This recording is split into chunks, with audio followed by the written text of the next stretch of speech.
The sun blazed upon the East African plains. It was a time of great change, the late 19th century. The air crackled with anticipation. For on the horizon a storm brewed. In the heart of Kenya, the Nandi people were one with the land. Rolling hills, fertile valleys, and sacred forests were their home. They were herders, warriors, and guardians of their ancestral lands. Their lives were deeply intertwined with the natural rhythms of the earth. The Nandi were a proud and independent people. They were fiercely protective of their land and their way of life. Little did they know their world was about to be turned upside down. The Nandi people held on to their traditions with unwavering strength. Their elders, keepers of wisdom, passed down stories from generation to generation, stories of bravery, of resilience, of their deep connection to the land. These stories were more than words. They were a lifeline to the past, a guide for the present, and a beacon for the future. Life was simple, yet it was full of purpose. The Nandi were content, but fate, it seems, had other plans. The rumble began faintly, a distant tremor in the earth. It grew louder, more insistent. The whispers started, carried on the wind. The iron snake is coming. The British arrived, hungry for land and power. They came with promises of prosperity and progress, but their words rang hollow in the ears of the Nandi. They saw through the guise of benevolence.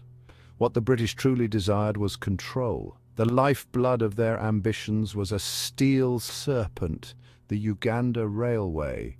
The railway, a symbol of British industrial might, was to cut through the heart of Nandiland. It threatened their grazing grounds, their sacred sites, their very existence.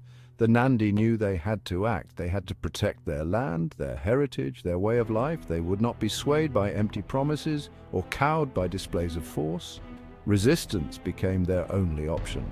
Thus began the Nandi Rebellion. This video was proudly sponsored by Gologin, the best browser for multi-accounting. That was a brief moment, ladies and gentlemen. Let's get back to our video.